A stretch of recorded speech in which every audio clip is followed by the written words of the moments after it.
Hey, what's going on, guys? It's Cory, real estate guy, and tonight we're moving on in the home buying process, and we're talking about uploading docs at the lender's request and also the ending of your option period. Last night we finished and closed out the loan estimate. That on YouTube is in a link. If you guys want to check that out, check that link out. You can see some examples of what a loan estimate looks like. If you have any questions, feel free to reach out. Okay, so now let's talk about uploading docs and the option period ending. When you're uploading these docs, they're looking for or requesting more financial information. They're digging a little bit deeper since they are about to lend out a specific amount of money. Okay, they are asking about information on past history that was on your credit report, updated information on your car, on your payments, updated information on your job, when you started, how long have you been working there, just further getting more information for them because they're evaluating risk yet again as to you, the borrower, for this loan for this particular house. Sometimes they can have some really crazy things that they have you doing, but they have a science to it. So when you see here strategic payments, sometimes they'll ask you to pay a credit card to a certain amount.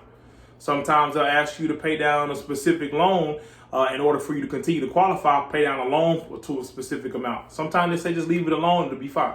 Okay, what they're trying to do is make sure that you actually qualify at the time that you're supposed to close based on that date on the contract. And then your spending history. They want to make sure that how you're spending your money is how you're going to continue to spend your money throughout this process. They don't want you buying anything on credit, anything whatsoever. I advise you, and I'm sure in your consultation with the lender, they strongly advise you. I know the lender that I deal with will definitely make sure that that is not something that can break the deal, because it can. Okay.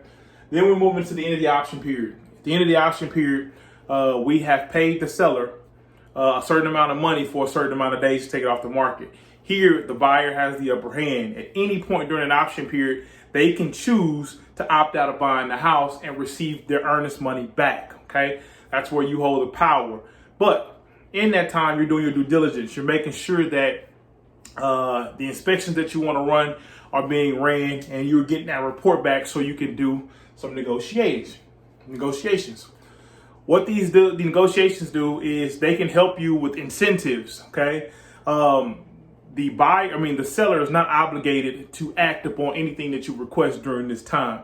Nonetheless, if they are trying to sell a home and there are some details about their home that show up on the inspection report that need to be addressed, then it's in their best benefit that they address those, or you guys come to an agreement if they're going to give you cash to do that, or however that may work out. That is the time to do it during your option period. The option period, again, remember, it starts the day after the contract has been signed. So for instance, if it started today, if you sign the contract today, tomorrow the contract option period will begin, and however many days, it's calendar days that you guys have, you have until 5 p.m. Central Standard Time on that last day to say that I am going to actually proceed and continue to buy this house. Okay, so we've talked about uploading docs and what they're going to be looking for during this time, and also the ending of the option period and the decision that you have to make. Okay, it's Cory, real estate guy. See y'all next time.